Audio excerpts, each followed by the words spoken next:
All of you.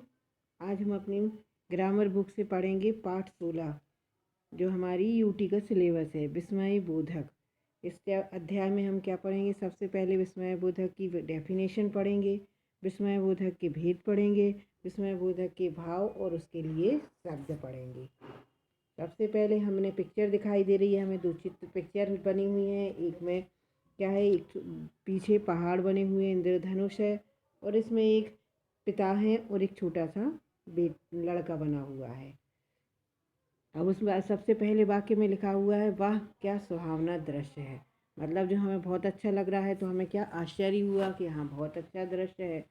और दूसरे picture में दिखाया गया, शाबाश तुमने बहुत अच्छा काम किया। उपर्युक्त वाक्यों में आए रंगीन शब्द वाह तथा शाबाश मन के भावों को प्रकट कर रहे हैं। इसे विस्मय बोधक कहते हैं। जो अव्यय हर्ष, घृणा, शोक, आश्चर्य, लज्जा आदि भावों को प्रकट करते हैं, उन्हें विस्मय बोधक कहते हैं। जब हमें आश्चर्य होता है किसी भी चीज़ को, तब हम क्या करते हैं? उसके लिए विस्मय बोधक शब्द का इस्तेमाल करते हैं। अब हमने इसकी एक छोटी सी डेफिनेशन समझी। जो अव्यय हर्ष, घृणा, जहाँ हमें खुशी होती है, जहाँ हमें गंदा लगता है या घृणा होती है, जहाँ हमें दुख होता है, जहाँ आश्चर्य होता है, जहाँ लज्जा मतलब शर्म आती है, आदि भावों को प्रकट करते हैं, उसे हम विस्मय बोधक कहते हैं। अब हम आएंगे विस्मय बोधक के भेद पर। मनोभावों के आधार पर विस्मय बोधक के निम्नलिखित भेद होते हैं। कितने भेद होते हैं? 12 भेद होते हैं विस्मय बोधक के। अब विस्मय बोधक शब्द के लिए आश्चर्यजनक चिन्ह लगता है। याद रखने वाली जो चीज़ें हैं उनमें क्या है चैप्टर में? विस्मय बोधक। अब इस हमने जब डेफिनेशन समझी, उसके बाद हमें क्या है याद रखना है कि विस्मय बोधक शब्दों के साथ आश्चर्यजनक चिन्ह लगता है। चिन्ह हमने विस्मय बोधक आश्चर्यजनक का चिन्ह देख लिया है, अब हमें इसको ध्यान रखना है। अब हम विस्मय बोधक के भेद पर आएंगे। इसके 12 भेद होते हैं। भाव जो भेद नहीं, इसके भाव हैं जो 12 प्रकार के हैं।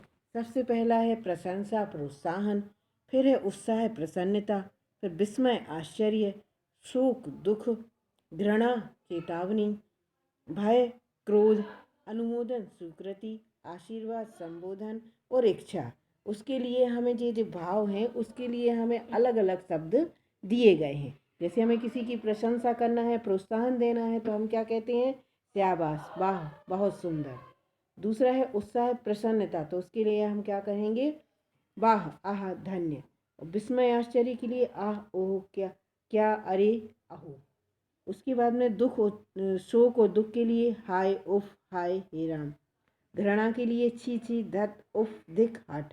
चेतावनी के लिए सावधान, खबरदार, बचो। भय के लिए हाय हाय, बाप रे। क्रोध के लिए अरे, चुप। अनुमोदन स्वीकृति, अच्छा, हाँ हाँ। आशीर्वाद, जीते रहो। संबोधन अजी, हे, अरे। इच्छा, काश और हाय। अब हम आएंगे विशेष पर।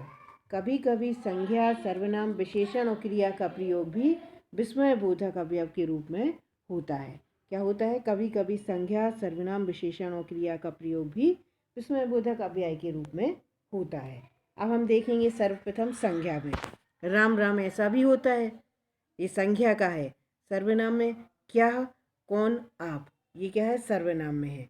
विशेषण अच्छा, बहुत अच्छे, सुंदर। क्रिया मतलब चुप। अब इसमें हमें सबसे पहले संज्ञा में क्या आया है? संज्ञा में देखो, जब हम संज्ञा की डेफिनेशन समझते हैं तो क्या होता है? किसी नेम प्लेस एनिमल थिंग्स होता है कि नहीं होता है कि किसी वस्तु व्यक्ति या नाम को कहते, तो इसमें क्या आ गया? राम राम आ गया। सर्वनाम में हम यह वह तुम क्या करते हैं, तो ये क्या, कौन, आप आ गया। और विशेषण में हम क्या करते हैं? संज्ञा सर्वनाम की विशेषता बताते हैं, तो अच्छा, बहुत अच्छे और सुंदर ये विशेषण में आ गया। और क्रिया मतलब चुप रहने की क्रिया हो रही है। अब हमारा ये चैप्टर कंप्लीट हुआ। हमने पूरे चैप्टर में जो पढ़ा हम स्मरणीय बिंदुओं में देखेंगे। जो अव्यय शब्द हर्ष, आश्चर्य, शोक, घृणा आदि का भाव प्रकट करें, उन्हें विस्मय बोधक कहते हैं। विस्मय बोधक शब्दों के साथ आश्चर्यजनक चिन्ह या अर्धविराम लगता है। अलग अलग मनोभावों के लिए अलग अलग विस्मय बोधक शब्द होते हैं। कभी कभी संज्ञा, सर्वनाम, विशेषण और क्रिया भी विस्मय बोधक के रूप में प्रयोग किए जाते हैं। अब हमने पूरा चैप्टर पढ़ लिया, समझ लिया, उसका हमने पूरे स्मरणीय बिंदुओं को भी समझ लिया। अब हम आएंगे बुक की एक्सरसाइज पर। अब सबसे पहले प्रश्नों के उत्तर हैं, तो स्मरणीय बिंदु दिए गए हैं, उसमें इनके प्रश्नों के उत्तर हैं। विस्मयबोधक किसे कहते हैं? तो सबसे पहली लाइन है कि जो अव्यय शब्द हर्ष, आश्चर्य, शोक, घृणा आदि का भाव प्रकट करें उन्हें हम विस्मयबोधक कहते हैं। और किन किन भावों को प्रकट करता है ये भी बताया गया है। इसमें हमने अभी चैप्टर में पढ़ा था विस्मयबोधक के भेद की। उसमें संज्ञा, सर्वनाम, विशेषण और क्रिया का प्रयोग विस्मयबोधक रूप में कैसा होता है ये भी हमने देखा है, सबसे नीचे दिया गया है चैप्टर में। अब हम आएंगे सही कथन के सामने, सही और गलत के सामने गलत का निशान लगाइए। विस्मयबोधक मन के भावों को प्रकट करते हैं, तो हमने अभी पढ़ा है, तो ये क्या है? सही है। दूसरा है विस्मयबोधक के चार प्रश्नवाचक चिन्ह, विस्मयबोधक के बाद प्रश्नवाचक चिन्ह लगता है, तो ये गलत है। ग कभी कभी संज्ञा, सर्वनाम, विशेषण, क्रिया भी विस्मयबोधक के रूप में प्रयोग होते हैं, तो क्या है? ये सही है। घा घृणा के लिए अवैध शब्दों का प्रयोग किया जाता है, तो ये गलत है। अब हमें कुछ विस्मयबोधक शब्द दिए गए हैं, उन शब्दों को लेकर हमें वाक्य बनाना है। हमने बुक की एक्सरसाइज में वाक्य बनाए हैं और आप अपने हिसाब से भी बना सकते हैं। सबसे पहला शब्द है काश।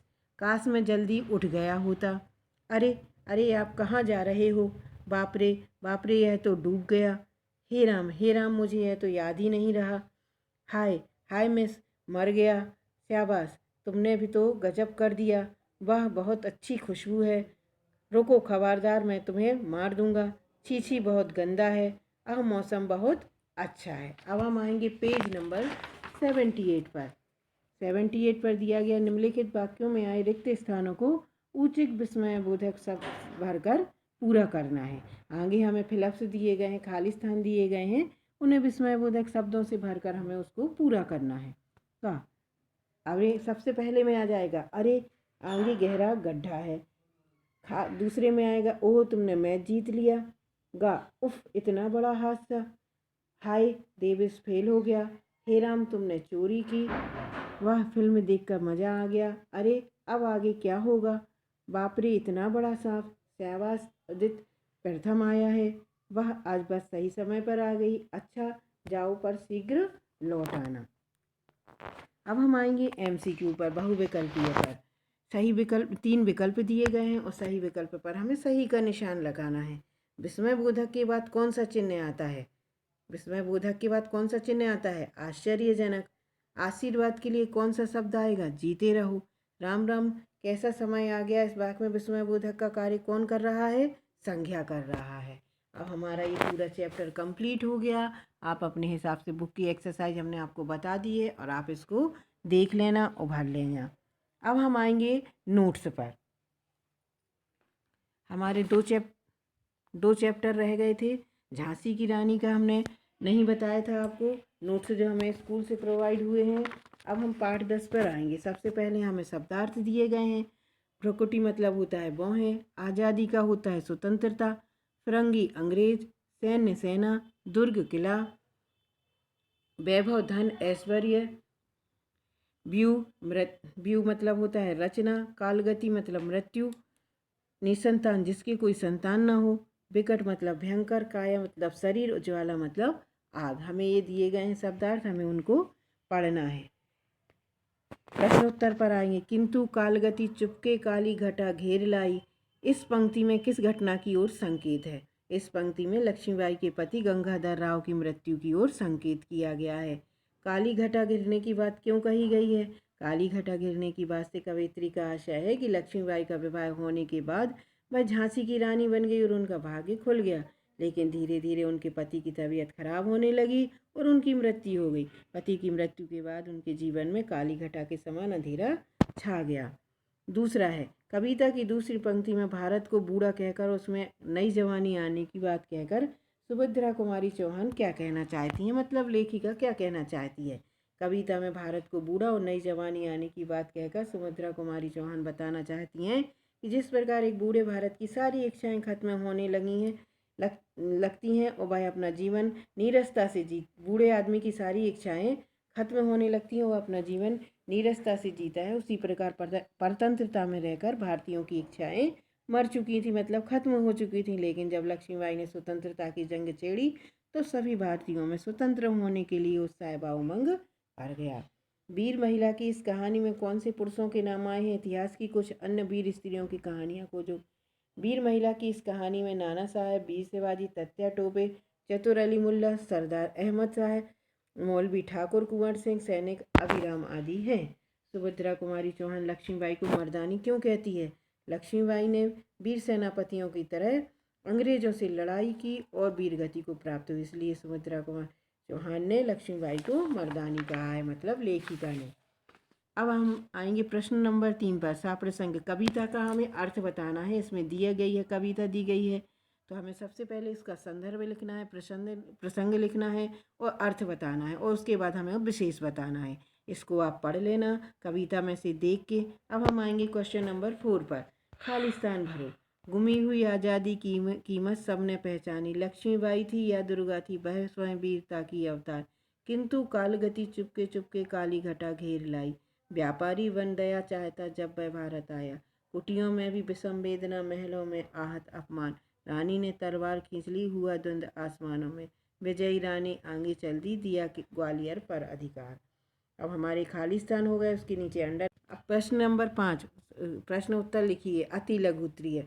झांसी की रानी कविता की रचयिता कौन है? झांसी की रानी कविता की रचयिता सुभद्रा कुमारी चौहान है। लक्ष्मीबाई के बचपन का नाम क्या था? लक्ष्मीबाई के बचपन का नाम छबीली या मनु था। लक्ष्मीबाई का बचपन कहाँ बीता? लक्ष्मीबाई का बचपन कानपुर में बीता। लक्ष्मीबाई की सखियाँ कौन थीं? कान्हा और मंजरा, वह उनकी सखियाँ थीं। लक्ष्मीबाई ने किन किन अंग्रेजों से युद्ध किया? लक्ष्मीबाई ने Dalhousie, General Smith, Lieutenant Walker, Hugh Rose आदि अंग्रेजों से युद्ध किया। अब हमारा रह गया था पाठ 13, पाठ 12 शब्दार्थ। गठ लेना, बना लेना। खुरदरा, जिसकी सतह चिकनी ना हो। आबाद, बसा हुआ। घरौंदा, छोटे छोटे घर। बेहद बेहद ज़्यादा। प्रश्न उत्तर। लेखक ने प्राकृति के अक्षर किन्हें कहा है? हमारे आसपास मौजूद छोटे छोटे पत्थर, जीव जंतु, पेड़ पौधे, नदियाँ, पहाड़, समुद्र और अन्य छोटी छोटी वस्तुएं प्रकृति के अक्षर हैं, जिनसे हम सीखते हैं। लाखों करोड़ों वर्ष पहले हमारी धरती कैसी थी? हमारी धरती लाखों करोड़ों वर्ष पहले अत्यंत गर्म थी, और वह इतनी गर्म थी कि उस पर कोई सजीव प्राणी जीवित नहीं रह सकता था। दुनिया का पुराना हाल किन चीज़ों से जाना जाता है? कुछ चीज़ों के नाम बताओ। दुनिया का पुराना हाल पहाड़, समुद्र, सितारे, नदियाँ, जंगल, जानवरों की पुरानी हड्डियाँ, इसी तरह की और भी चीज़ें हैं जिनसे दुनिया का पुराना हाल हम जान सकते हैं, क्योंकि पहले इतिहास लिखित नहीं था। हम चीज़ों को देखकर, समझकर, छूकर क्या करते थे? अपनी जानते थे और पुरानी चीज़ों के बारे में। गोल चमकीला रोड़ा अपनी क्या कहानी बताता है? गोल चमकीला रोड़ा अपनी कहानी बताता है कि वह भी एक चट्टान का टुकड़ा था, ठीक उसी टुकड़े की तरह जिसमें किनारे और कोने थे। जिसे तुम बड़े चट्टान को तोड़ती हो, शायद वह किसी पहाड़ के दामन में पड़ा रहा। तब पानी आया, उसे बहाकर छोटी घाटी तक ले गया। वहाँ से एक पहाड़ी ने नाले में धकेल दिया और फिर दरिया में डुबो दिया। इतने छोटे से दरिया में बड़े दरिया से पहुँचा। इसी बीच वह दरिया के पैंदे में लुढ़कता रहा, उसके किनारे घिस गए और वो क्या हो गया? एक चिकना पत्थर बन गया। गोल चमकीले रोड़े की यदि दरिया और आगे में ले जाती है तो क्या होता है? विस्तार से उत्तर लिखो। अगर दरिया उसे आगे ले जाता तो वह छोटा होते होते अंत में बालू का एक कण या जर्रा ही रह जाता। समुद्र के किनारे अपने भाइयों में जा मिलता, जहाँ एक सुंदर बालू का किनारा बन जाता, जिस पर छोटे छोटे बच्चे खेलते और बालू के घरौंदे बनाते। अति लघु उत्तरीय क्वेश्चन आंसर। मसूरी और इलाहाबाद भारत के किन प्रांतों में के शहर हैं? मसूरी उत्तराखंड प्रांत का और इलाहाबाद उत्तर प्रदेश प्रांत का शहर है। दूसरा, धरती के शुरुआती समय के बारे में हमें किससे जानकारी मिलती है? पहाड़ों और जानवरों की पुरानी हड्डियों से हमें धरती के शुरुआती समय की जानकारी मिलती है। इलाहाबाद में रहकर नेहरू जी इंदिरा जी को देश और दुनिया की बातें कैसे बताते थे? इलाहाबाद में रहकर नेहरू जी इंदिरा को देश और दुनिया की बातें पत्र के माध्यम से बताते थे। पंडित जवाहरलाल नेहरू भारत के प्रधानमंत्री कब बने? 15 अगस्त 1947 को पंडित जवाहरलाल नेहरू भारत के प्रधानमंत्री बने। नेहरू जी द्वारा लिखे गए सभी पत्रों का हिंदी अनुवाद किसने किया? मशहूर उपन्यासकार मुंशी प्रेमचंद ने सभी पत्रों का अनुवाद किया।